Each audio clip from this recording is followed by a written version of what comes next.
E aí, gente, boa noite, bom dia, boa tarde, dependendo da hora que você estiver vendo. Eu demorei um pouco para começar essa live porque eu queria estar com os números e com tudo bonitinho, muito alinhado para o que a gente vai conversar aqui, porque hoje a conversa é bem séria, bem séria.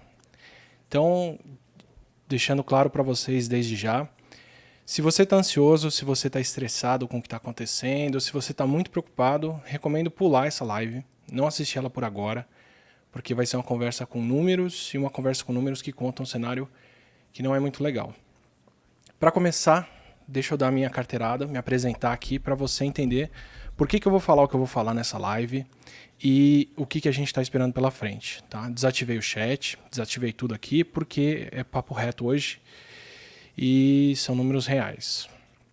Eu sou um biólogo, eu me formei em biologia pela USP, fiz graduação lá na Integral e fui fazer um doutorado estudando virologia e como vírus evoluem e como os vírus se espalham pelo mundo. Eu estudei HIV, eu estudei Ebola, eu estudei Zika, vários desses vírus.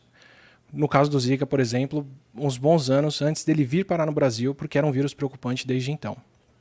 E depois eu fui fazer pós-doc tanto na USP quanto em Yale, nos dois lugares estudando como os vírus se espalham. Foi em Yale que eu publiquei um estudo, inclusive falando de como a Ebola se espalhava. Essa é a credencial que eu tenho para falar o que eu vou falar por aqui hoje, para explicar por que eu acho que tem um desalinhamento muito grande entre ações e o que se diz que a gente está fazendo. E eu vou deixar o link do meu currículo aqui embaixo, do meu currículo Lattes, se você quiser conferir, se você quiser ver se eu realmente publiquei o que eu publiquei, que eu falei o que eu falei, ok?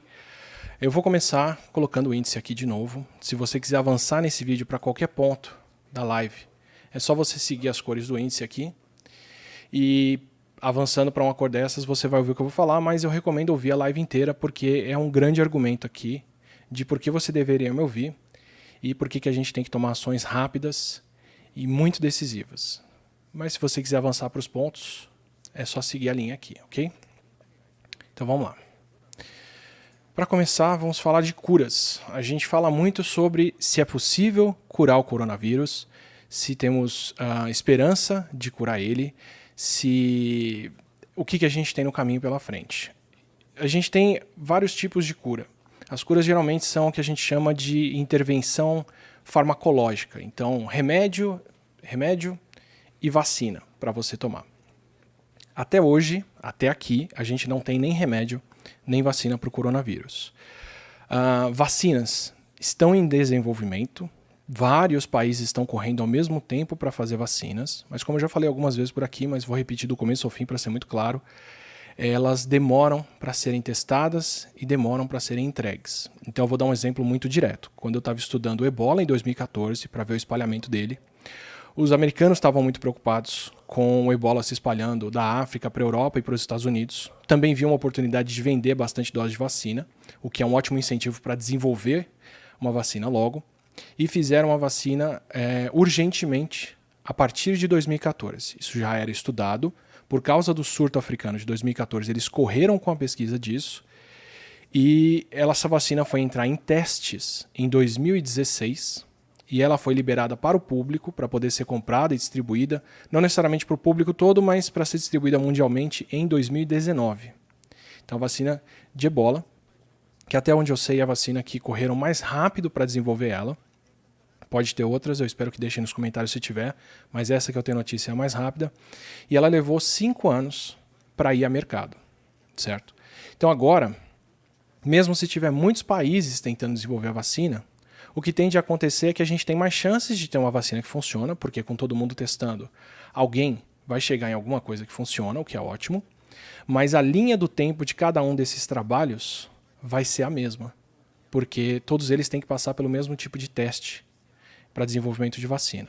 Então, essa semana teve uma reunião dos líderes mundiais com a OMS, os chefes de todos os laboratórios farmacêuticos que desenvolvem e lançam vacinas, como a Sanofi Pasteur, que é a maior fabricante de vacinas do mundo, e provavelmente quem teria condições de colocar uma vacina no mercado para o maior número possível de pessoas, o mais cedo possível. E o parecer de todos eles lá dentro foi que a gente tem pelo menos um ano e meio pela frente, até ter vacinas disponíveis para as pessoas.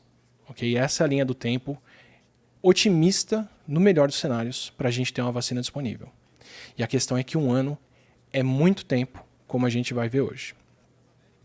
A gente tem outras vacinas para parvovírus que as pessoas estão circulando agora como se fosse uma vacina possível para humanos, que é a vacina de animais, gatos e cachorros, principalmente a vacina de cachorros. E eu já vou deixar isso claro aqui. Cachorros têm parvovírus, gatos podem pegar... Desculpa, estou falando o nome do vírus errado. A gente tem um boato circulando hoje da vacina de coronavírus de animais para ser usada para humanos. E a gente tem vacina de coronavírus para pets, eu confundi com outra vacina de cachorros também, que é a vacina de coronavírus para cachorros e a vacina de coronavírus para gatos. Só que esses animais pegam outros coronavírus que não são os coronavírus humanos.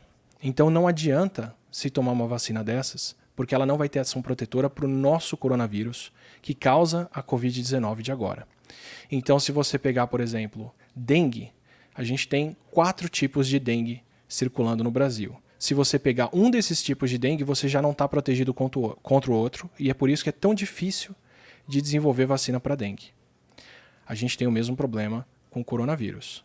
Se você pegar a dengue, por exemplo, você não está protegido contra o Zika vírus, que é um vírus parecido com o vírus da dengue, mas é diferente o suficiente para a imunidade não atacar um ao outro.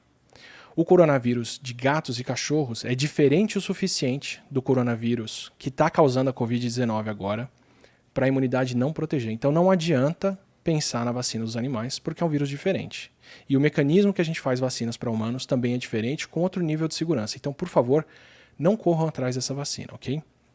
Isso vacinas. Agora vamos para remédios. Coronavírus não era um vírus que causavam grandes problemas no ser humano até então. A gente teve 2 surtos no passado que foram importantes. Então tem relativamente pouca pesquisa para desenvolver remédios contra o coronavírus em si. Mas a gente tem alguns remédios que têm ação promissora. Nos Estados Unidos estão testando o Remdesivir, que é um medicamento anti-ebola, que foi desenvolvido para combater o ebola, mas já tinha sido testado em humanos, a gente já sabe que ele é seguro, e aparentemente ele tem ação em coronavírus, ele está sendo testado em laboratório. E nessa semana que eu estou gravando a live, do dia 20 de março, a gente também teve testado e resultados promissores de uma outra droga chamada hidroxicloroquina. Cloroquina é um tipo de droga muito antiga que se usa contra a malária por muito tempo e já tentaram usar ela contra a gripe e não deu muito certo. A cloroquina e a hidroxicloroquina já tinham relatos na época da SARS de 2003 de que elas podiam ter funcionado contra o vírus. E resgataram essa ideia agora, testaram em pessoas e essa semana um laboratório francês anunciou resultados promissores de que eles tinham curado pessoas do coronavírus com esses 2 remédios, principalmente com a hidroxicloroquina, que faz menos mal para o corpo do que a cloroquina. O problema é o seguinte, esse estudo é muito preliminar, ele é muito novo, eles não separaram os pacientes e os médicos sabiam quem estava tomando o remédio, então tem um fator humano aí das pessoas esperarem que o remédio funcione, os remédios que a gente tem na prateleira da farmácia não são desenvolvidos assim. Isso foi testado na urgência, em doses que não são tão controladas, e o resultado de 26 pacientes não é um resultado que se considera confiável para poder extrapolar isso para todo mundo. Então é promissor, promete ser interessante. Muitos hospitais agora vão começar a fazer testes com isso, assim como tem hospitais testando medicamentos contra o HIV que parecem que funcionam contra o coronavírus também, mas a gente tem que esperar esses testes para ter esperança de que a hidroxicloroquina pode fazer alguma diferença. E eu já deixo muito claro, ela não é para ser usada por pessoas, nem antes de você pegar o coronavírus. Se ela funcionar, e a gente ainda não sabe se ela funciona nesse ponto, ela não é um remédio para coronavírus ainda, isso está em testes, mas se ela funcionar, a produção humana de cloroquina vai ser destinada para quem está nos hospitais, para liberar essas pessoas dos hospitais. A gente não tem doses disso para distribuir para o mundo, tanto que as pessoas correram para a farmácia para comprar esse medicamento agora e deixaram quem depende da hidroxicloroquina para tratamento de artrite reumatoide, para tratamento de malária, sem o tratamento delas. Então, para quem comprou isso, eu recomendo que vocês devolvam, porque ainda a gente nem sabe se isso funciona e tem gente que depende disso, precisando desse remédio. Mas se ela funcionar, ela vai ser distribuída primeiro para hospitais, para as pessoas que estão internadas. E mesmo assim, isso é lá para frente. Então, de novo, vacinas não são para a gente tratar o coronavírus tão cedo e a gente não tem remédios para tratar o coronavírus tão cedo. E mesmo se a gente tiver, esses remédios vão ser destinados para as pessoas que estão em hospital com caso muito grave, muito urgente, internado, para liberar essas pessoas dos hospitais. O que é importantíssimo, fundamental até. A gente tirar as pessoas dos hospitais e eu vou mostrar em números por que isso acontece. Mas a gente ainda não está nessa situação. Então, sendo realista, seguindo a linha do tempo aqui, por enquanto, a gente não tem tratamento para o coronavírus. O que a gente pode fazer é não pegar ele. E eu vou mostrar a diferença que faz, a maneira como a gente está pegando ou não pegando ele, para chegar no que é o cenário brasileiro atual e que diferença que faz o ministro da Saúde ter anunciado hoje, que prevê que em agosto a gente deve ter o colapso do sistema de saúde no Brasil. Desculpa, que em abril a gente deve ter o colapso do sistema de saúde do Brasil. Então vamos lá. Primeira coisa é, avançando no que a gente conversou aqui, indo para a Europa, a gente vai ver um pouquinho o que está acontecendo com o número de casos na Europa. A Europa já passou a China em número de casos e está subindo muito, porque são vários centros com casos e vários centros com transmissão. Eu vou mostrar aqui o caso da Itália para vocês entenderem o quão séria a coisa é. Ontem, dia 19 de março, a Itália igualou o número de mortes de italianos com o número de mortos na China. Se a gente olha para esse número de longe, se a gente olha para o número total, pode parecer que a situação é a mesma, que morreram pessoas na China. Eu vou pegar os números aqui.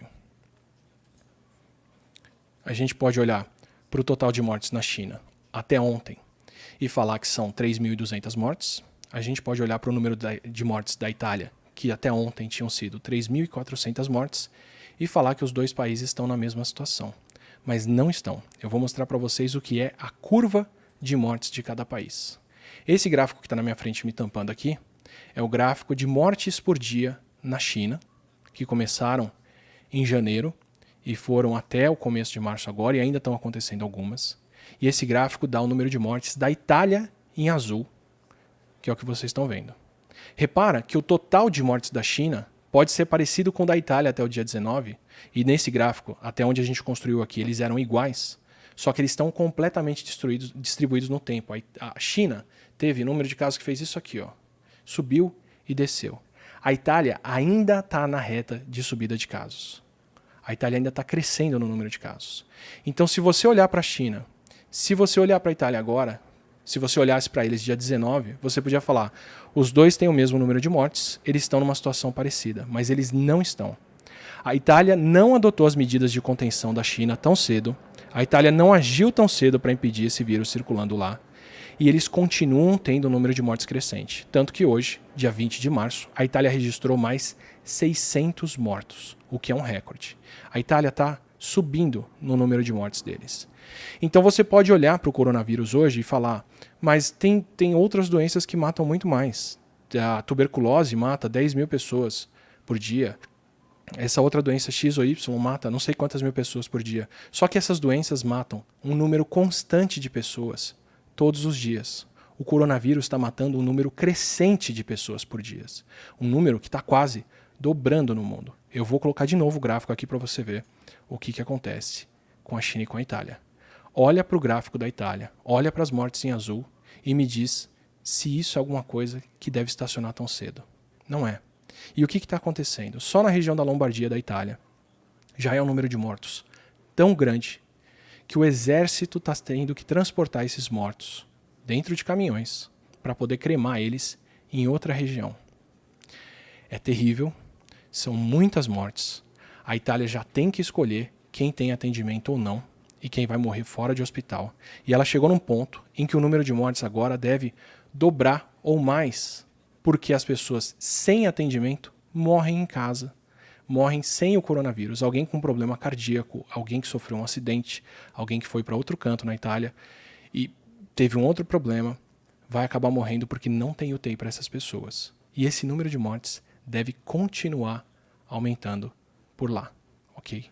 Só que tem uma diferença muito grande entre os dois, e essa diferença começou muito mais cedo do que você imagina. Eu vou pegar aqui o dia em que a Itália e a China agiram. A China parou o país no dia 23 de janeiro, no começo desse gráfico aqui. Ela tinha, no dia em que ela parou o país, 259 casos naquele dia, e eles tinham 800 casos Até então, a China parou o país com 800 casos de coronavírus e teve esse gráfico de mortes aqui com 30 mil mortes. A Itália demorou um pouco mais em relação à China. A Itália parou o país quando eles chegaram em 10 mil casos acumulados. E eles já estavam com 1.000 casos novos por dia. 10 mil casos acumulados parece muito, mas é uma questão de 5 ou 6 dias depois, em relação à epidemia do que a China fez. Então, a Itália parar por completo, fechar o país inteiro, trancar as pessoas em casa na região da Lombardia, fez com que eles tivessem, fazer isso 6 dias depois, fez com que eles já tenham mais mortes do que a China e estão subindo. Quando a gente tem um teto mental do que é a doença, quando a gente tem um teto mental do que é o coronavírus, o nosso teto tende a ser o da China. A gente tende a olhar para a China e falar, bom, a China já passou por isso, eles tiveram 3 meses de coronavírus num país de 1 bilhão de pessoas, tiveram 30 mil mortes, com 80 mil casos, e a coisa se resolveu. A gente ignora que a China parou o país, a China parou toda a região de Wuhan, e é a segunda maior potência do mundo, no começo desse surto, quando eles ainda tinham menos de 1.000 casos, e eles chegaram nesse ponto. Então, quando a gente olha para a Itália, não dá para a gente pensar no teto da China.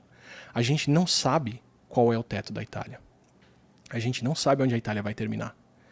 Onde eles vão parar de ter mortos novos por dia e vão começar a regredir nisso. A Itália pode terminar essa pandemia com 40 mil mortos, 50 mil mortos. Desculpa, eu estou falando números muito grandes. A China teve 80 mil casos e 3 mil mortes. A Itália teve até aqui 47 mil casos e 4 mil mortes. Então, 3 mil mortes fica sendo o teto da China. E a gente pensa que foi aí que eles pararam. A Itália já está em 4 mil mortes. Só que ela está aumentando, hoje, 630 mortes em um dia. Amanhã é provável que eles tenham mais mortes ainda. 1.000 mortes, 2.000 mortes, antes da situação estacionar por lá. A gente não sabe qual é esse teto. A gente não sabe até onde isso tende a subir. E quanto mais a gente demora para parar um país, quanto mais a gente demora para fazer a única coisa que a China, a única coisa que o país que parou a pandemia fez, que é a China, que é parar, quando a gente demora para implementar isso, a gente não sabe que teto que pode ser. Eu vou dar um outro exemplo para vocês, que é o exemplo da Espanha. A Espanha estava lá atrás, eles tinham poucos casos novos por dia. A Alemanha começou a ter casos antes, a França começou a ter casos antes na Europa, e a Espanha tinha poucos casos registrados, mas a Espanha não implementou medidas de contenção. E o que aconteceu com ela foi que em menos de uma semana ela já passou os 2 países. E a Espanha está crescendo mais do que a Itália em novos casos por dia. Então a gente olha para a Espanha agora, hoje, dia 20 de março, ela está com 21 mil casos. Eles tiveram 3.400 casos novos. Mas eles só têm até aqui registrados 1.000 mortes. Não é nada perto da Itália, é 4 vezes menos do que a Itália. Só que a Espanha vai passar a Itália em número de casos. Isso quer dizer que daqui a 2 semanas, 3 semanas, a Espanha vai ter muito mais mortes do que a Itália. É porque eles estão no começo dessa pandemia ainda. A gente tem que entender quando o Covid entra num país como se fosse um navio acelerando. Cada caso novo é mais velocidade para aquele navio. Se você para o país, trava ele, não deixa mais ninguém circular, como a China fez, e até agora é o que a gente tem de efetivo para isso, só quem conseguiu estancar isso foi a China parando e foi a Coreia testando milhares de pessoas por dia para travar em casa e parar as pessoas que estão contaminadas. Quando você faz isso, o seu navio ainda continua andando por mais um tempo, até ele estacionar. A China parou em 23 de janeiro, com 1.000 casos, e o navio deles foi estacionar agora em março.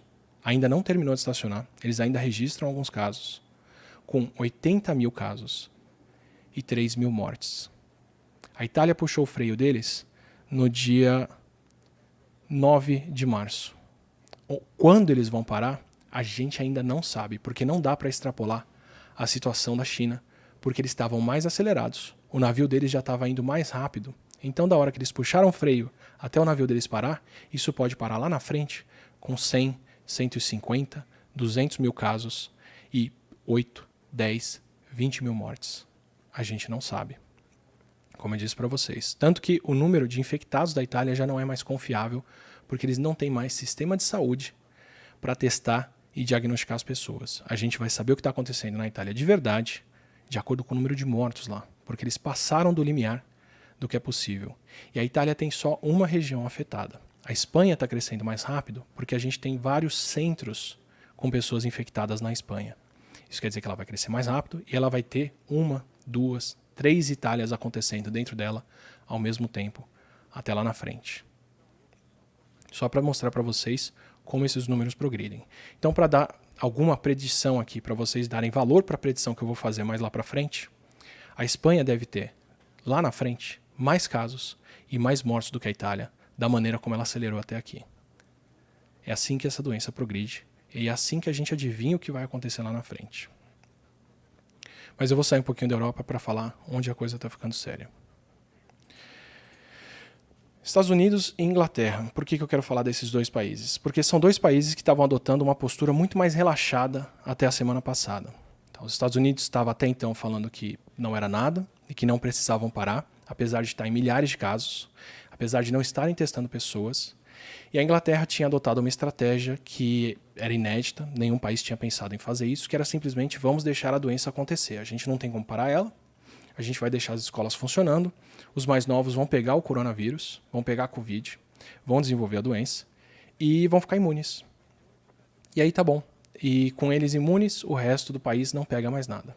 Essa era a grande estratégia inglesa até o começo dessa semana, até o final da semana passada, quando foi publicado um estudo que mudou completamente a postura tanto inglesa quanto americana em relação ao coronavírus. Eu vou falar desse estudo mais para frente e vou dizer o que muda para vocês com eles. Eu só queria que vocês marcassem que a Inglaterra mudou completamente o que eles fazem e vão tentar combater o coronavírus de todo jeito agora, com base nesse estudo. E a gente vai ver o que esse estudo revela.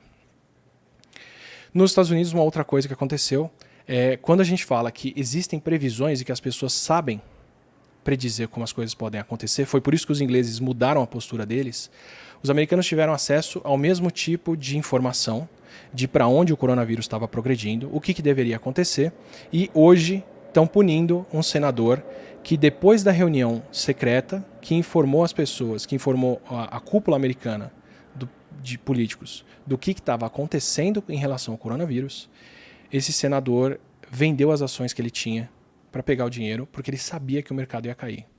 Então, só para trazer para vocês que agiram, pelo menos esse senador colocou o dinheiro dele na reta pela predição que fizeram, apostou em tirar as ações dele do mercado, em vender as ações dele, e ele fez dinheiro com isso. Ou pelo menos não perdeu tanto dinheiro quanto o resto do país perdeu.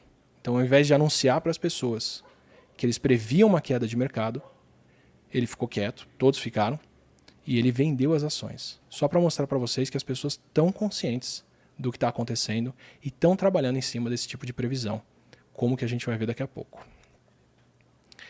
E aí entra o Brasil nessa história.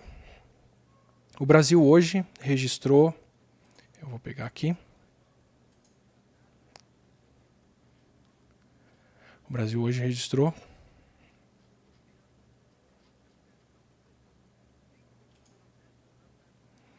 somando o anúncio do Ministério da Saúde e o anúncio da imprensa e de outras coisas, 744 casos totais confirmados. O nosso número de casos confirmados por dia caiu, na verdade. E ele caiu muito provavelmente não porque a gente tem menos coronavírus aqui, mas porque a gente está testando menos pessoas. Mas isso quer dizer que a gente já entrou na casa de milhares de casos. Como eu disse para vocês na live anterior, na live do dia 18 de março, só você conferir o vídeo por lá, quando a gente adota o que o Ministério da Saúde adotou aqui no Brasil, que é o critério de medição de pessoas que dão entrada no hospital com sintomas, a gente deixa de ver os casos recém-infectados, a gente deixa de ver o total de pessoas infectadas e começa a olhar para o passado, para quem se infectou lá atrás e ainda não desenvolveu sintomas e ainda não desenvolveu as complicações. Então a gente está perdendo e está trabalhando com a situação de dias atrás, de muitos dias atrás. Por isso que os nossos casos não aumentaram e por isso que a coisa não está indo da forma como predita. A gente já tem transmissão localizada no Brasil, a gente já tem o coronavírus estabelecido por aqui. Eu já falei para vocês na live anterior que a gente não pode depender de resultados de teste de coronavírus positivo para saber se tem o coronavírus na sua cidade ou não, porque esse resultado, quando vier, é porque alguém já está doente e já está internado no hospital. Então, a transmissão provavelmente já está acontecendo há tempos. E, pelo menos em São Paulo, tudo indica que no Distrito Federal, Rio de Janeiro, Minas Gerais e mais algumas regiões, a gente já tem a transmissão localizada do vírus. E hoje a gente teve um pronunciamento do presidente e do ministro da Saúde falando quais são os próximos passos. E o ministro da Saúde falou, com todas as letras hoje, que a previsão deles é que o número de casos deve aumentar muito nos próximos dias. O estado de São Paulo já declarou situação de emergência e ele prevê que o sistema de saúde brasileiro entre em colapso até o final de abril. E eu quero, daqui para frente, discutir com vocês um pouco o que é um sistema de saúde entrando em colapso, o que a gente prevê de números do coronavírus no mundo, e aqui inclusive, e o que a gente pode esperar acontecer com base nesse tipo de anúncio do ministro. O que isso quer dizer que eles estão sabendo, pensando e discutindo. Então, para dar para vocês uma perspectiva de como o Brasil está crescendo em número de casos, isso aqui é o número de casos novos por dia desde o começo da epidemia entre Brasil, Itália e Espanha. Tá? A Itália tinha mais casos registrados e cresceu mais rápido. Ela é a linha azul, dá para a gente ver muito bem. A Espanha começou mais tarde, mas como eu falei para vocês, está crescendo mais rápido do que a Itália e dá para ver na figura muito bem aqui que a Espanha está crescendo acima da Itália.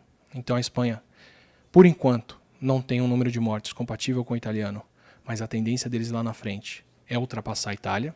Como eu disse para vocês, fica essa predição registrada, é só acompanhar os números depois para saber. E o Brasil, que começou devagar, está crescendo em um ritmo mais rápido que o ritmo da Itália até agora.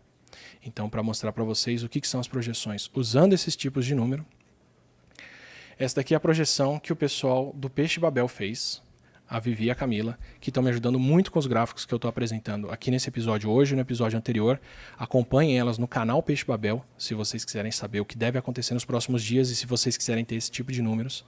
Mas isso aqui é a previsão do nosso aumento de casos nos próximos dias, no Brasil todo. Em menos de uma semana, a gente deve chegar em casos registrados na casa de dezenas de milhares, lá para 12 mil casos, e depois isso sobe mais rápido e cada vez mais rápido. Então, em azul, são os casos que a gente acompanhou até aqui. A gente consegue ver que o Brasil está crescendo numa taxa mais rápida do que o número de casos da Itália, e a gente consegue ver que a projeção é ele continuar crescendo dessa forma até lá na frente. O que quer dizer que o Brasil está crescendo numa taxa mais rápida que a taxa da Itália? Isso quer dizer o seguinte, isso quer dizer que a gente tem mais casos novos por aqui. Normalmente, cada região que tem o coronavírus cresce numa taxa relativamente próxima. Tanto que a gente fala que a diferença entre os países muitas vezes é uma diferença de tempo. Os Estados Unidos está agora onde a China estava no passado, a Espanha está agora onde a Itália estava algum tempo atrás e por aí vai. Para cada introdução, o crescimento do coronavírus é relativamente constante ao redor, a não ser que alguma coisa muito estranha aconteça para fazer ele ser mais transmitido. Países que estão crescendo mais rápido porque são países que têm mais de um centro com pessoas infectadas. Então a China, por exemplo, vão tomar o crescimento de Wuhan, assumindo que todo o país tomasse a mesma medida que a China e o número de casos parasse de crescer. 80 mil casos e 3 mil mortes na China aconteceram porque teve um foco da doença lá, que foi Wuhan. Eles tiveram casos fora de lá, mas o grosso da epidemia, o grosso do surto principal aconteceu só na região de Wuhan. Quer dizer que eles tinham que lidar com um problema, com um lugar, para mandar recursos, para mandar força-tarefa, para mandar profissionais de saúde, para fazer tudo.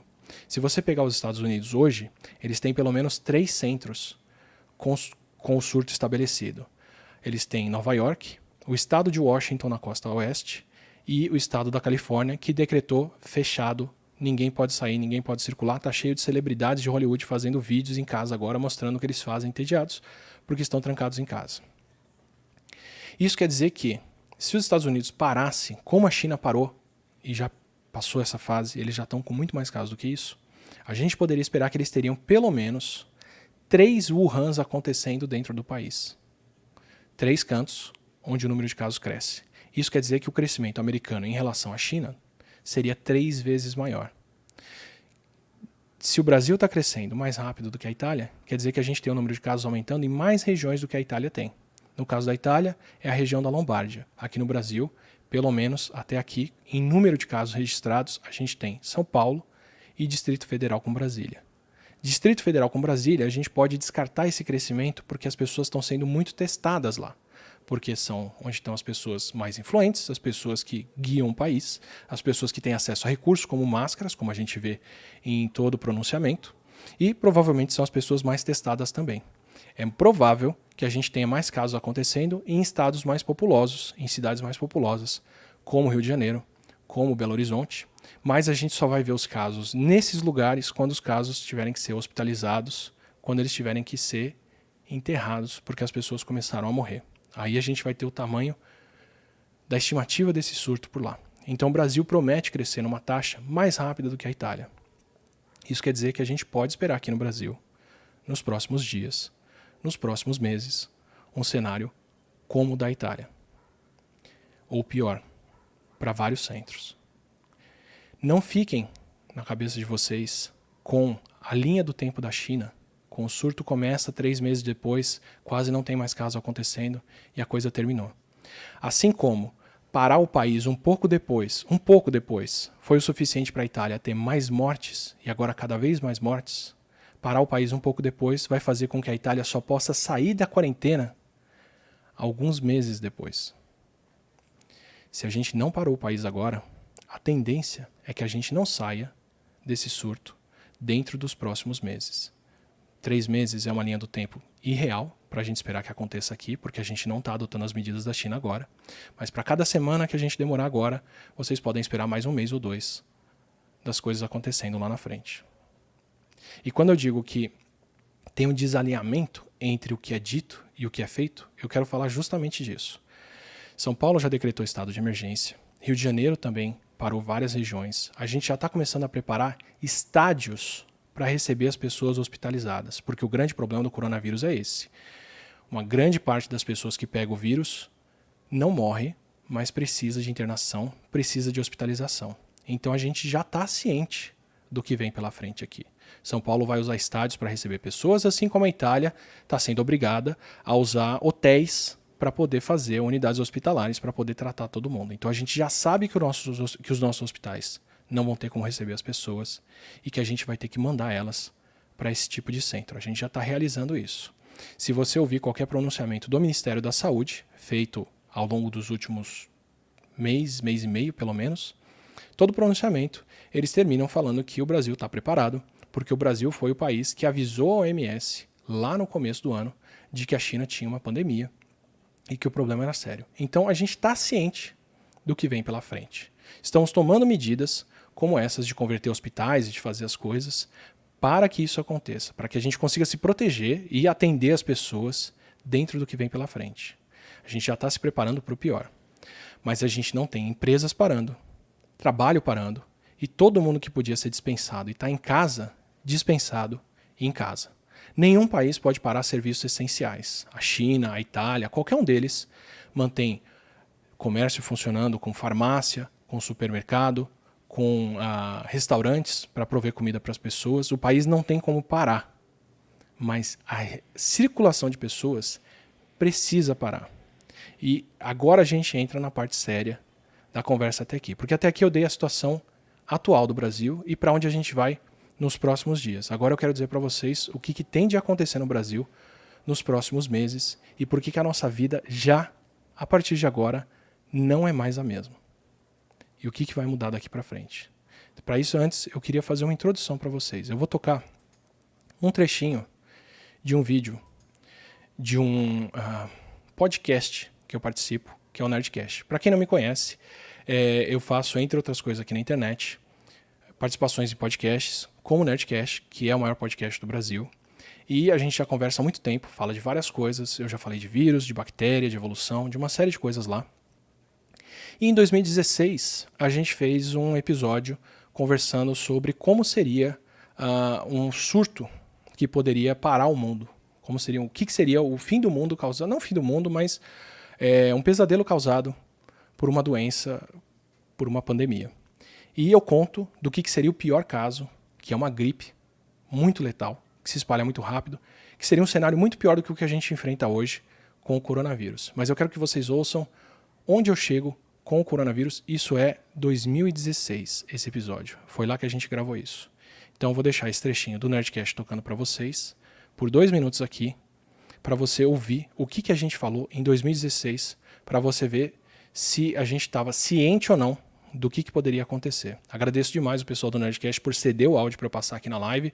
Se você quiser ouvir o episódio inteiro, tá aqui nesse banner, é só seguir esse link para Nerdcast. É o episódio 528, está registrado, feito em agosto de 2016, falando sobre o que poderia ser uma pandemia. Eu vou pôr para vocês o áudio e vou dar um monte no meu microfone rapidinho.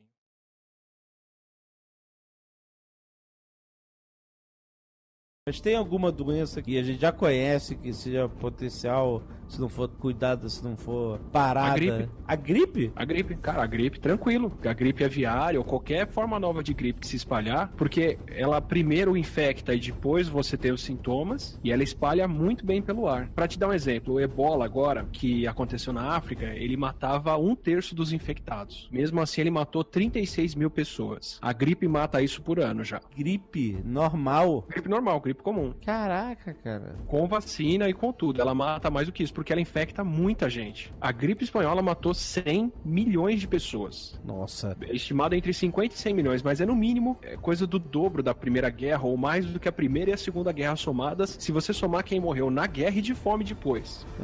É esse volume de gente, só que ela só matava coisa de 3% dos infectados, ou não chegava a 10%. É porque ela basicamente infectou o mundo inteiro. Então, assim, não precisa ser um negócio que mata todo mundo. O Ebola matando 1/3 das pessoas não espalha tanto, porque você sabe quem tá doente. Sim. O cara fica super mal, vai ter febre, vai passar mal e depois ele tá infectando alguém. A gripe não, a pessoa infecta antes e depois ela vai dar sintoma. Então ela espalha, você não sabe nem por onde ela tá passando. Cara, matando, sei lá, 1% das pessoas já é o suficiente pra levar bombeiro embora, hospital, médico é o primeiro a se ferrar, porque eles têm que lidar com gente doente o tempo todo. São Paulo acho que perdeu até o prefeito na época da gripe espanhola aqui. Não, foi o presidente do Brasil. Foi presidente do Brasil, né? Sim. O presidente também perdeu, não tinha caixão. Pessoas ficavam na rua porque não tinha caixão pra enterrar tanta gente. E isso era mortalidade de alguns % só, não precisa ser muito não. Então você imagina que se ela tivesse continuado circulando por mais tempo, os danos que ela causaria à infraestrutura de todos os países. Cara, se você pegar uma coisa que espalha como a gripe e mata coisa de 10% dos infectados, acabou a infraestrutura. É, isso que é um problema. Você não precisa estar num apocalipse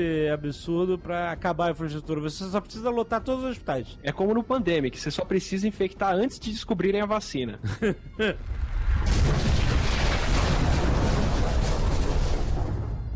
Por exemplo, a SARS era uma variação da gripe, mas que veio da onde? Então, a SARS, ela não é bem parecida com a gripe, não. Tem um outro vírus respiratório parecido.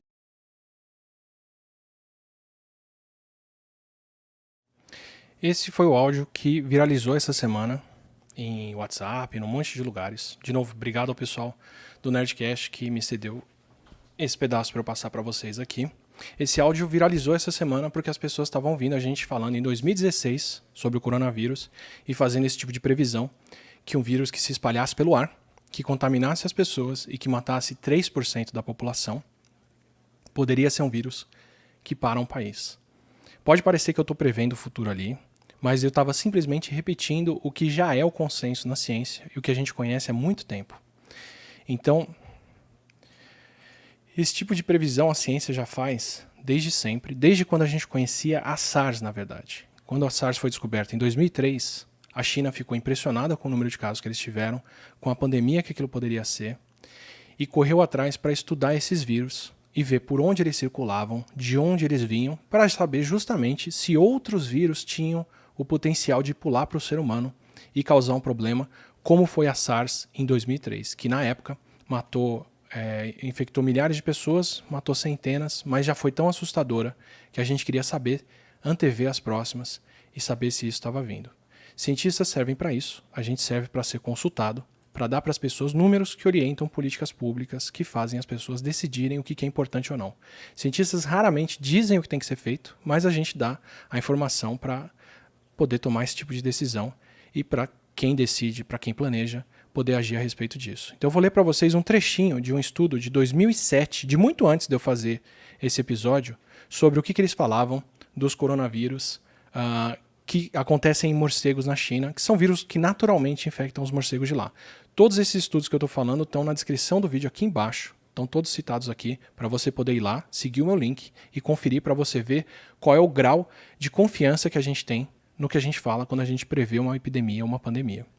O artigo de 2007 conclui assim: coronavírus são muito bem conhecidos por se misturarem entre eles e têm o potencial de causar surtos. A presença de um reservatório de vírus como o vírus da SARS, a presença de reservatórios de vírus como o vírus da SARS em morcegos, junto com a cultura de se comer animais exóticos e se preparar a eles, é uma bomba relógio. A possibilidade da reemergência de SARS e outros vírus de animais precisa de preparação e não pode ser ignorada. Então eu vou dizer para vocês aqui, é um artigo de 2007, dizendo, olha, os morcegos que tem aqui têm vírus que são problemáticos. Preparar eles, usar a carne deles, misturar eles com outros animais, é uma bomba relógio que pode causar o surgimento de novos vírus. É por isso que a China tinha um programa de monitoramento na região, e é por isso que, relativo a outros países, a detecção deles aconteceu bem cedo da Covid-19. Okay? Mesmo se a gente assumir a linha do tempo de quando o médico chinês, que foi perseguido e foi calado, falou sobre o vírus, ele começou a falar que o interior da China e a região de Wuhan tinha casos de pneumonia que eram parecidos com a SARS no meio de dezembro. Então, mesmo se a gente levar em conta quando o primeiro médico falou que tinha alguma coisa parecida com SARS acontecendo lá e foi calado pelo governo, inclusive o prefeito da cidade de Wuhan, se eu não me engano, pediu desculpas por ter feito isso. Isso foi dezembro. A gente teve os casos em dezembro e em janeiro e o país parou. Pode parecer relapso, pode parecer que demora e pode ter uma série de críticas à maneira como isso foi feito. Mas a China parou o país 2 meses depois que esse surto começou. Aqui no Brasil, com o surto de Zika, a gente levou mais de 1 ano para reconhecer que Zika poderia infectar grávidas, poderia causar complicações nos fetos, nos bebês em desenvolvimento e depois causar microcefalia. E isso é normal em vários países. Porque se você não tem um monitoramento constante do que tem de vírus circulando e muito recurso de laboratório para fazer isso, tem uma demora entre os casos acontecerem e você tomar uma ação. 2 meses é um período curto demais. E só é possível em um país que está monitorando os casos e está disposto a agir rápido, como é o caso da China, como é o caso dos Estados Unidos e como é o caso de alguns países asiáticos e europeus. Porque eles já anteviam, por esse tipo de estudo, que isso podia acontecer. Tem outros estudos, eu coloco a referência aqui embaixo também, de 2015, de 2016, dizendo que os morcegos daquela região poderiam ter um coronavírus que, se saltasse para humanos, poderia causar problemas aqui. Isso tudo eu estou falando para te convencer de que a gente consegue entender uma situação e conceber como ela se desdobra. E aí a gente volta para a mistura entre resultados e políticas. O governo inglês, como eu falei lá no começo, resolveu que o país não iria fazer nada contra o coronavírus, iria deixar a doença acontecer e ver o que aconteceria com a população. Mas eles não fizeram isso do zero. Eles viraram para as pessoas e falaram, olha, estudem aí, projetem para a gente o que pode acontecer com o número de casos na Inglaterra, para a gente saber se esse tipo de tomada de decisão é boa ou é ruim. Então um grupo muito, muito competente de pesquisadores pegou os dados da transmissão da Covid-19 na China, pegou os dados da transmissão da Covid-19 na Coreia do Sul, puxou os dados ingleses de número de pessoas, demografia, quantos anos cada um tem, quantas escolas tem, como as coisas se espalham em escola e por aí vai, para projetar o que aconteceria na China. Também projetaram o que aconteceria nos Estados Unidos, em termos de número de casos e transmissão. Então, infelizmente, eu não consigo dar para vocês uma simulação dessas para o que deve acontecer no Brasil. Eu vou ter que dar o que acontece na Inglaterra e o que acontece nos Estados Unidos. Vou dizer quais são os vieses de usar os números deles, mas eu acho que o Brasil é relativamente comparável com os Estados Unidos porque eles têm 300 milhões de habitantes e a gente tem 200 milhões de habitantes. Então, se a Inglaterra é muito pouco populosa, perto do que é o Brasil, os Estados Unidos já é um país um pouco maior e a gente pode comparar um pouco o número de casos deles com o que pode acontecer no Brasil. Então, o que eu quero pintar para vocês é o cenário do que pode acontecer no Brasil num período próximo, dependendo do tipo de ação que o Brasil tiver para a contenção do vírus, agora que ele está aqui. E por que fica claro que quem está tomando decisões sabe desse estudo e sabe do que está acontecendo. Então o que eles fizeram? Simularam, fizeram todos esses testes e foram ver quantas pessoas potencialmente podem ser infectadas com o coronavírus. E aí já está a grande diferença do coronavírus para a gripe. A gripe comum que circula, que todo mundo adora comparar com o coronavírus, ela não pode infectar todas as pessoas, porque grande parte das pessoas já tem pelo menos alguma imunidade à gripe. Então você pode pegá-la uma vez por ano, mas não mais do que isso. E tem muita gente que pegou a gripe no ano passado ou no ano anterior e está imune a ela agora e não pega ela. Então o potencial de pessoas infectadas com gripe é relativamente baixo todo ano. O potencial de pessoas que são infectáveis com o coronavírus é de 100% da população, porque ninguém pegou esse vírus até hoje. Quer dizer, agora 80 mil pessoas na China pegaram esse vírus, mais 200 mil pessoas fora de lá pegaram ele, e eventualmente quem sair vivo dessa vai estar imune a ele e provavelmente não pega de novo. Tudo indica pelos experimentos. Experimentos em macacos mostram que eles ficam imunes, e as pessoas que a gente imagina que pegaram o vírus de novo, aparentemente, na verdade, só continuam com o vírus no corpo, escondido por um tempo, e depois ele se manifesta de novo. Tudo indica até aqui pra gente que as pessoas só pegam ele uma vez. Mas, potencialmente, todas as pessoas podem pegar ele. Esse estudo que foi fazer a simulação do que aconteceria na Inglaterra e nos Estados Unidos concluiu que 80% dos ingleses ou dos americanos poderiam pegar o coronavírus. 80% do país, se eles não fizerem nada para conter o vírus. Então, se a Inglaterra seguisse com a estratégia que eles estavam esperando, que era não fazer nada e deixar as pessoas ficarem imunes, eles teriam 80% do país com o coronavírus. E aí, de repente, aquela mortalidade de 3%, 2%, que parece pequena, fica gigante. Eles ainda assumiram uma letalidade mais baixa do coronavírus do que a gente está vendo no resto do mundo, corrigindo para fatores como, de repente, a gente não sabe todo mundo que se infecta, o sistema de saúde americano e inglês é de qualidade, as pessoas têm acesso a UTI, maca, pessoal para cuidar e uma série de outras coisas. Então eles ainda assumiram uma letalidade do coronavírus menor do que 1% e fizeram as contas. Bom, se 80% da população pegar, o que aconteceria com os Estados Unidos se os Estados Unidos não fizessem nada? Se os Estados Unidos não fizessem nada por essa simulação, isso aqui aconteceria. Eu vou colocar para vocês um gráfico aqui. Esse é o gráfico de demanda de leitos hospitalares por leitos disponíveis. Lembra quando a gente fala de achatar a curva? Que a ideia é diminuir o número total de casos ou atrasar os casos para ter tempo do sistema de saúde dar conta de atender todas as pessoas, dar conta de tratar e receber todo mundo? Isso daqui é uma simulação de o quanto a gente consegue achatar o gráfico e qual é a real proporção de leitos que a gente tem para atender a população. No vídeo em que eu falo de que a gente devia ter um afastamento social para reduzir o número de casos, para atrasar os casos, para dar tempo de todo mundo ser atendido por médicos, eu estava assumindo que o pico de pessoas infectadas pelo coronavírus era próximo do número de leitos disponíveis. Essa é a distribuição real do número de leitos para essa aqui, ó, essa linha vermelha aqui, ó. É a proporção do número de leitos para americanos e ingleses. E isso aqui é a curva epidemiológica.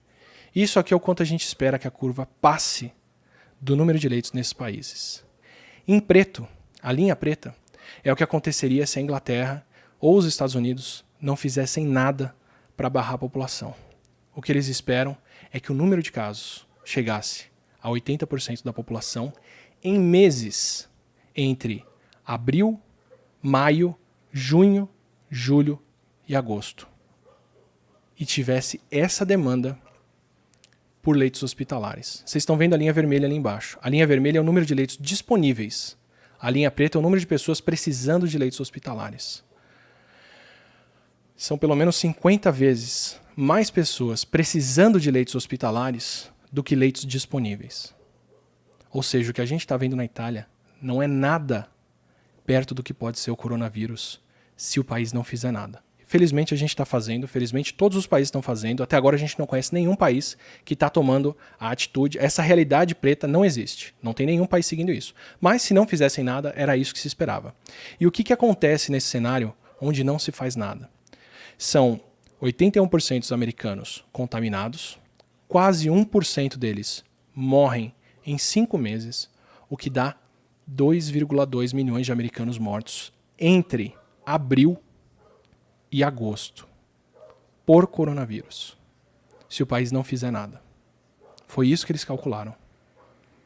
Tá? O cálculo para a Inglaterra, que é menor, é de 500 mil de ingleses mortos. Isso foi o que fez o primeiro-ministro inglês parar e desistir da ideia de não fazer nada. Porque se ele não fizesse nada, ele teria 500 mil de mortos entre abril e agosto. O Brasil está um pouco atrás disso, a gente deve ter esses casos acontecendo um pouco mais para frente. Mas se a gente extrapolar isso para o Brasil, se o Brasil não fizer nada, se as empresas continuassem funcionando em todos os lugares, se a gente não tivesse decretado estado de emergência, se todo mundo tivesse seguido a vida normal, como alguns estão pregando, seguindo essa projeção aqui, só pela Covid, o Brasil teria 1,4 milhão de mortos até o fim de agosto, e só pela Covid. Essas pessoas que estão precisando de leito vão ocupar os leitos do hospital, e aí quem não tem leito vai ter que ficar em casa, não vai ter acesso a respirador, não vai ter acesso a oxigênio, porque o coronavírus destrói o sistema respiratório e a pessoa precisa de alguma coisa para ajudar ela a respirar. Então ele faz as duas coisas, ele destrói a pele do pulmão, que faz a respiração, e ele enche o pulmão de água e depois de sangue, e a pessoa não consegue respirar. Por isso que a gente precisa ou de oxigênio no nariz, ou de aparelho respiratório, que é a UTI, ou de membrana para troca de oxigênio, que é raríssima e só está disponível em poucos leitos em qualquer país. Com tantas pessoas precisando de atendimento, o grosso delas vai para casa e não vai ter acesso a respiradores, não vai ter acesso a nada. O que acontece com o Covid aí é que a letalidade dele dobra. Então eu só vou ser muito claro com vocês.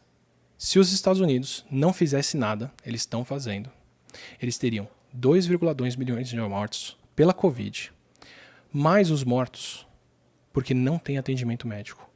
A letalidade no país dobraria. Seriam 4,4 milhões de mortos calculados por esse estudo, que é reputadíssimo, que tem muita gente reforçando ele. Eu estou colocando aqui embaixo as críticas, que são todas, os números são reais, e é isso que a gente esperaria. A Inglaterra teria 1 milhão de mortos. Foi esse 1 milhão de mortos, até agosto, que fez a Inglaterra voltar atrás e decidir fazer alguma coisa para parar o país.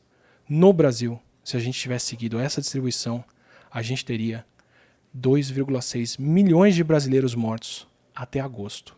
Isso é o que a gente espera se a gente não fizesse nada aqui. E a gente felizmente está fazendo. E eu estou extrapolando números grosseiros aqui. Porque o Brasil tem uma proporção de idosos diferentes desses países. Não dá para eu extrapolar diretamente como eu fiz aqui. E o Brasil tem uma outra condição, que são favelas e regiões muito mais, com uma condição de vida muito pior, onde fica muito mais difícil de você fazer isolamento e de você manter as pessoas longe umas das outras, em cada cômodo. Então, esses números não são diretamente proporcionais. Esse tipo de simulação para o Brasil daria resultados diferentes desse valor que eu estou dando para vocês, de 2,6 milhões de pessoas mortas até agosto, se a gente não fizesse nada. Mas provavelmente seria um número maior, dada a condição de vida e o espaço que muita gente tem aqui, se você comparar a casa de um americano com a casa de um brasileiro médio. Felizmente, a gente fez alguma coisa. Nos cenários, para se fazer alguma coisa, eles simularam várias situações para a Inglaterra e para os Estados Unidos. Eles simularam várias medidas. Eles simularam a mitigação, que é o que a gente está fazendo no Brasil, que é você parar a escola, parar a faculdade, parar transporte, parar trabalho, parar algumas coisas, e eu vou mostrar o que é o cenário de cada uma delas. E eles fizeram a simulação de um cenário de supressão. Supressão é o que a China fez. Ninguém sai de casa, ninguém circula na rua, ninguém faz nada. É todo mundo trancado dentro de casa até os casos se resolverem. Eu vou discutir para vocês um pouquinho do que cada cenário desse conta. Em verde é o que acontece se você fecha escolas e universidades. Fechar escolas e universidades funciona, atrasa a circulação do vírus, diminui o número de idosos infectados e isso reduziria um pouco a demanda por leitos. Em laranja, é o que acontece se você diagnosticar quem é possível e isolar essas pessoas em casa. Se você tiver testes para descobrir quem está com o vírus e mandar essas pessoas para casa. Você reduz um pouco mais o número de pessoas precisando de leitos. Em amarelo, é o que acontece se você, além de isolar os casos, manter os familiares de quem foi infectado em quarentena em casa. Então, em laranja é só quem eu detecto que está com o vírus, fica em casa. Em amarelo é quem eu detecto que está com o vírus e quem está ao redor dessa pessoa vai ficar em casa. E em azul é o que você faz se você instituir o que está acontecendo praticamente em Wuhan, que é isolar todo mundo, quarentena em casa de todo mundo e pelo menos os idosos não podem sair de casa. Em nenhum dos cenários que eles simularam aí, o número de leitos disponíveis estão disponíveis para todo mundo. O melhor cenário que eles conseguiram chegar, o menor cenário de todos, é esse último, com todas as restrições, e que mesmo assim a gente tem pelo menos 8 vezes mais pessoas precisando de UTI do que o que está disponível nesses países. O Brasil está agindo para aumentar o número de leitos de UTI. A gente tem esses planos de converter estádio e outros espaços para atendimento hospitalar e tudo indica que o país está agindo para se preparar para um grande número de casos. E se vocês repararem nessa simulação, quando esse número de casos estoura e ultrapassa o limiar de leitos disponíveis, acontece aqui, ó, em abril. Como disse o pronunciamento do ministro de hoje, em abril, o sistema de saúde do país entra em colapso. Isso provavelmente indica que eles estão trabalhando com esses números e que os países todos estão trabalhando com eles. Então o mundo está se preparando para, em algumas semanas, ter os sistemas de saúde entrando em colapso. E a gente tem 2 caminhos daí para frente. A gente tem o caminho da mitigação, porque felizmente não fazer nada está fora de questão e todos os países estão se movendo. E a gente tem o cenário da supressão. O cenário da mitigação, se as medidas forem parciais, ainda tem transmissão e eu vou dar para vocês os números. Um cenário de mitigação dos Estados Unidos diz... Não, eu vou dar um número direto para o Brasil.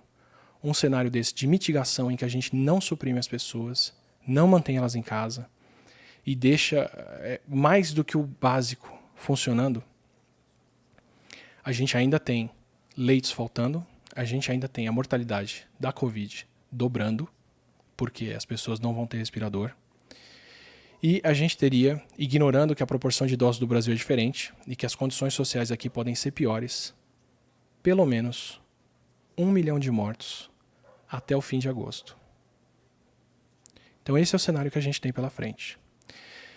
Se a gente instituir, segundo esse estudo, deixo a referência aqui embaixo, fiquem à vontade para ler e destrinchar, como eu disse, isso está orientando a política internacional, isso está orientando a política inglesa, isso está orientando a política de reação americana, isso está orientando todo mundo. A gente tem 2 cenários. Se o Brasil só adotar medidas de mitigação, em que a gente restringe a circulação em alguns lugares, fecha algumas coisas, mas não adota um cenário completo, o que a gente vê pela frente aqui é 1 milhão de pessoas mortas, ou mais, até o final de agosto. É isso que a gente pode esperar. E a minha câmera desligou no pior cenário, na pior hora possível, mas eu já vou ligá-la para vocês.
voltando, mil perdões pela pior hora possível em que essa bateria da câmera poderia acabar. Então, o que a gente espera daqui para frente? Se a gente seguir no cenário de mitigação, a gente pode ter aí pelo menos 1 milhão de pessoas mortas até o fim do ano. Se a gente seguir pelo cenário de supressão, a gente tende a ter alguns milhares de mortes, mas a gente consegue manter o sistema de saúde funcionando e as pessoas sendo atendidas. E as pessoas tendo uma vida digna, apesar de estarem completamente restritas em casa. Esse é o cenário que a China passou e é o cenário que os países europeus estão tentando implementar. Então daqui para frente, depois de ver o resultado desse estudo, e é por isso que eu estou falando com vocês aqui, eu encaro essa questão de duas formas. A gente tem dois caminhos aqui. O terceiro, que era não fazer nada, felizmente está fora de questão e todos os países estão evitando ele. Mas a gente tem um cenário de mitigação, em que a vida muda um pouco, em que a circulação continua restrita e as coisas não acontecem, e a gente tem 1 milhão de mortes, ou a gente tem um cenário de supressão completa, onde todo mundo fica em casa, ninguém pode circular, e a gente evita 1 milhão de mortes.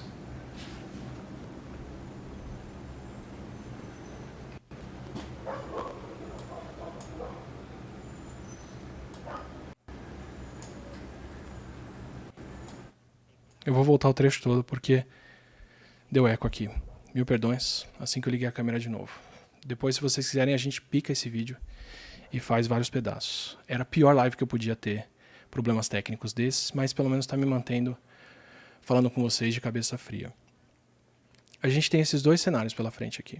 A gente tem um cenário em que a gente tem a vida semi-restrita e tem esse número de mortos, possivelmente mais. Ou a gente tem um cenário em que a gente tem a vida completamente restrita e alguns milhares de mortos. Então, quando você vê uma discussão daqui para frente de se tal comércio deveria fechar, se tal serviço não essencial deveria fechar, se as pessoas podem ou não estar circulando ou trabalhando, ou se devia ainda ter aglomeração na rua, ou se espaços confinados deveriam ter tanta gente, entenda que essa é uma discussão entre teremos 1 milhão de mortos ou teremos alguns milhares de mortos. Porque esse cenário já está aí. Tá? Por qualquer previsão dessas, o que deve acontecer daqui para frente é que a gente entra nisso em 1 semana e meia, 10 dias daqui para frente, 2 semanas no máximo. Então, o grande motivo dessa live, o grande aviso que eu queria dar para vocês é que saibam que a vida de vocês já mudou. A nossa vida já mudou. Não tem mais retorno. O coronavírus está aqui, ele se espalhou para o mundo inteiro, ele vai infectar muita gente e ele vai infectar mais gente ainda se a gente não fizer nada. Agora a gente escolhe qual é o destino que a gente quer. Se a gente quer alguns milhares de pessoas ou se a gente quer mais de 1 milhão de pessoas morrendo. Mais de 1 milhão de pessoas morrendo é a gente ter um número próximo, absoluto, do tanto de pessoas que morreram com a gripe espanhola em 1918. É a gente voltar 1 século no que é a mortalidade do coronavírus. É a gente voltar 1 século no que a humanidade avançou e o que a gente consegue fazer. Tá? Não é um cenário que eu gostaria. O que a gente viu na Itália são os corpos sendo transportados para serem cremados em outro lugar. Se a gente chegar nesse número de casos aqui, a gente não tem para onde transportar esses corpos. Eles vão se empilhar, como aconteceu na gripe espanhola de 1918. O Covid mata proporcionalmente menos pessoas hoje, bem menos, mas se ele infecta todo mundo do país, e o país é mais populoso hoje, em números totais, ele pode matar o mesmo número de pessoas daqui para frente. É isso que está em jogo e é por isso que a gente tem que agir daqui para frente para fazer o possível para suprimir o vírus. Não circule, não saia de casa. Não dê chance para isso se espalhar. Eu nem estou entrando nos números aqui entre... Eu nem estou entrando nos números aqui, entre o que acontece com os idosos, que nas simulações e nos testes todos morrem entre 4, 5 e até 10% dos idosos do país, caso não se faça nada. A gente não está arrumando para esse cenário. Como eu disse, a gente está tomando medidas de todo tipo para manter as pessoas, para conter elas. Eu estou trazendo esse estudo para vocês, não para dizer que a gente está arrumando para esse pior cenário, mas para dizer que enquanto a gente ainda está nas centenas de casos no país, enquanto a gente ainda está nos milhares de casos aqui, a gente ainda pode tirar o freio desse barco e deixar ele estacionar muito antes. Eu falo isso no vídeo sobre o que acontece com os casos e com a saúde das pessoas. A gente tem como levar uma vida normal depois e passar por isso. Só que a gente depende dessa supressão.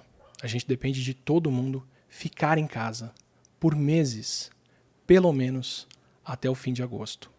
Tá? A conclusão do estudo é que depois disso, se você libera as pessoas para circularem de novo, o coronavírus volta a circular e pode reinfectar pessoas. E essa parte é de fato controversa. Tem outros pesquisadores que já disseram que não precisa ser tão restritivo.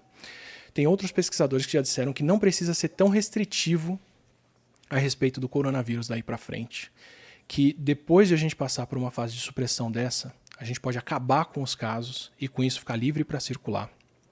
Que de qualquer forma a gente vai ter que manter as fronteiras fechadas por conta disso, porque a gente não pode deixar os casos serem importados e começarem de novo um surto. Essa é a situação em que a China está agora. Eles conseguiram suprimir a doença até o ponto em que eles mal têm casos internos e tem alguns casos externos sendo recebidos. Mas tudo indica que dentro de algum tempo eles vão poder retomar a vida deles, até começar a estourar um outro surto de coronavírus e eles terem que impor de novo a supressão para as pessoas e parar com a vida delas. E a gente talvez tenha que alternar entre supressão, mitigação, mais para frente, até a gente ter uma vacina, até a gente ter um remédio, dando condições para todo mundo ter um atendimento de saúde, para todo mundo que precisa de uma emergência se curar, se cuidar. Mas esse era o maior recado que eu tinha para dar aqui. Os dois cenários são muito complicados daqui para frente. Um deles exige que a gente não circule, não se movimente, não saia. O outro exige um número inaceitável de vidas sendo tomadas por causa do coronavírus. Essa é a escolha que a gente vai fazer daqui para frente. Tá? Então, quando alguém discute se é uma doença leve ou não, se a gente deveria parar ou não, se o comércio deveria parar ou não, se as coisas deveriam acontecer ou não, entenda que é isso que a gente está discutindo. É se a gente quer milhares ou milhões de mortos. Isso é uma decisão que todos os países vão ter que tomar. E isso é uma decisão que o governo brasileiro está ciente de que temos que tomar. Quando a gente começa a construir leitos de hospital dessa forma, em todos os lugares, e quando a gente começa a falar que em abril a gente deve ter o colapso do sistema de saúde. Então, por favor, não fique contando com curas, com gargarejo, com bochecho, com qualquer ritual para não pegar o coronavírus. Não fique contando com a vacina que deve vir, mas se ela leva pelo menos 1 ano de desenvolvimento, esse 1 ano vai acontecer depois desses milhões de casos. Não conte com uma cura, com um remédio, porque mesmo se a gente tivesse algum composto hoje que cura as pessoas, o que a gente ainda não tem, o tempo de produção dele para poder distribuir isso para a humanidade é de alguns meses. A janela que a gente tem em relação ao coronavírus é muito mais curta do que isso. Então, eu construí essa reputação, eu conversei com vocês aqui, até agora, até hoje, para chegar nesse ponto e poder falar para vocês que esses são os números que a gente tem. A nossa vida mudou. A sua vida mudou. Você tem mais 1 semana ou 2, no máximo, de normalidade na sua cidade. Se você está em São Paulo, você tem menos tempo do que isso. Daqui para frente, a gente não pode mais sair na rua, a gente não pode mais circular, a gente tem que evitar ao máximo o contato físico com outras pessoas, porque o coronavírus passa pelo ar e ele passa muito bem.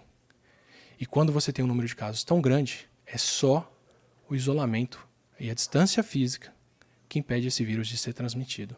Então, daqui para frente, saiba disso. A gente tem mitigação ou supressão. Se nenhum dos dois estiverem sendo tomados na sua cidade, isso é uma loucura.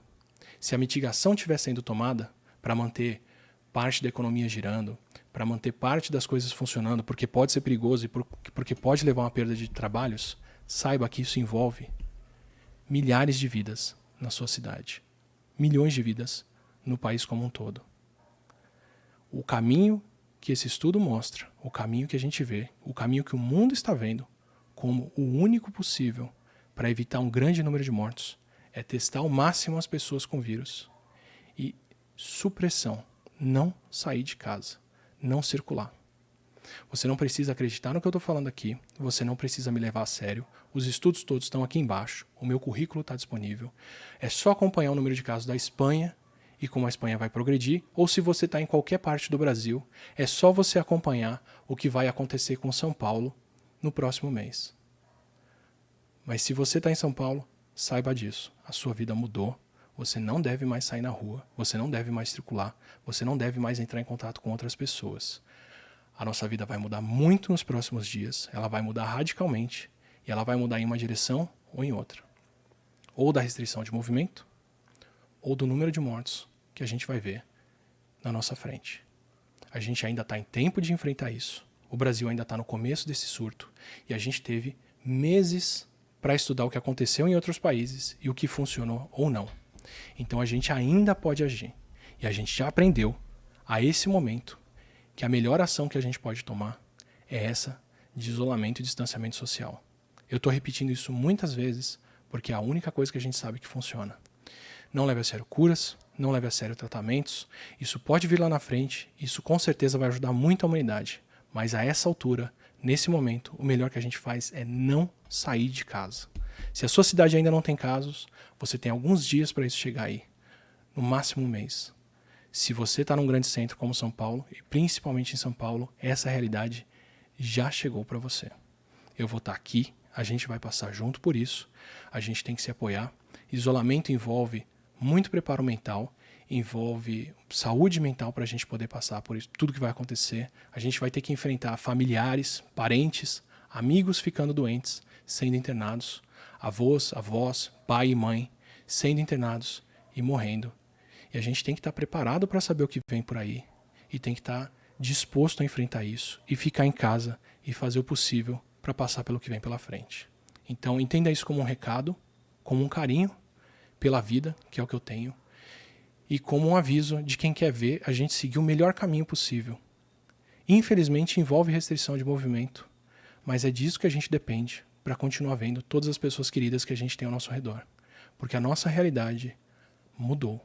O pronunciamento de hoje do ministro, falando sobre os leitos que a gente tem e o que deve acontecer com o sistema de saúde, é muito claro nisso. A gente vai enfrentar tempos duros pela frente e tempos pesados.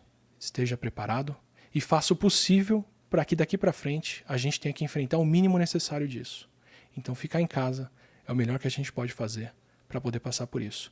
Eu não quero esperar as atitudes coletivas, eu não quero esperar as cidades declararem que ninguém pode circular, eu não quero esperar as empresas pararem de deixar as pessoas circularem para a gente ver o problema chegando, para ir aceitar que essa é a realidade. Eu estou dando para você todos esses números, todas essas predições para dizer que a gente já sabe qual é essa realidade e que agora a gente tem que escolher por qual caminho delas que a gente vai.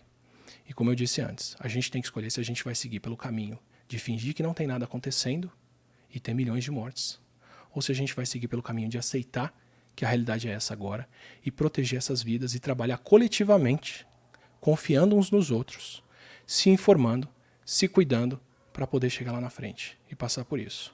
Tá? Então desculpa a conversa pesada de hoje, prometo que em lives futuras a gente vai ter outras conversas, mas a gente tinha que passar por esse ponto e eu tinha que dar para vocês esses recados. Tá? A nossa vida mudou, a gente tem muito que fazer por aqui ainda e a gente tem muito que preservar a vida uns dos outros. Vamos fazer isso começando por ficar em casa e não sair por nada, a não ser que seja extremamente necessário e urgente. Não aceite quem diz que a realidade é diferente, porque em 2 semanas ela não vai ser diferente. Isso vai vir na nossa cara e se a gente não agir até lá, vocês estão vendo o que é projetado acontecer, ok? só para agradecer quem ajudou muito com essa live que foi feita de última hora, correndo, porque esse anúncio já diz que a gente chegou nesse ponto. Durante a gravação dessa live aqui, a Vivi e a Camila me avisaram que a gente já passou dos 900 casos diagnosticados no Brasil. Isso quer dizer que a gente já entrou nessa reta, que a gente está subindo nessa curva. Preciso agradecer demais elas do Peixe Babel, que é @canal Peixe Babel, que estão vendo esses números. Se você quiser acompanhar os dados aqui para frente, estão lá. Quem deu um super apoio, tem dado muito apoio para mim para poder fazer essas lives, é o pessoal do Estúdio 42, é o Gustavo e o Guilherme Og e o Ulisses Sato. São eles que fizeram as artes, são eles que fizeram muita coisa que eu apresentei aqui, só os gráficos que não, porque eu fiz eles correndo hoje à noite, porque eu precisava contar para vocês o que vem pela frente.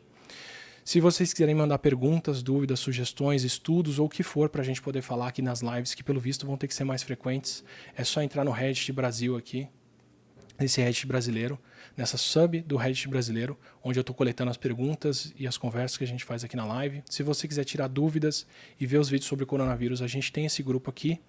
E todo dia eu vou estar ali no Twitter e no Instagram falando com vocês. Como eu disse, é um trabalho coletivo, não é uma corrida de alguns dias, não é uma corrida de um mês ou dois. Isso é uma maratona e a gente vai estar nessa, pelo menos até agosto ou setembro. E vamos sair um outro país do outro lado, uma outra sociedade. A gente tem que estar junto até lá para fazer o melhor possível com o que a gente tem por aqui. Ok? Um abraço para vocês e a gente se vê na próxima.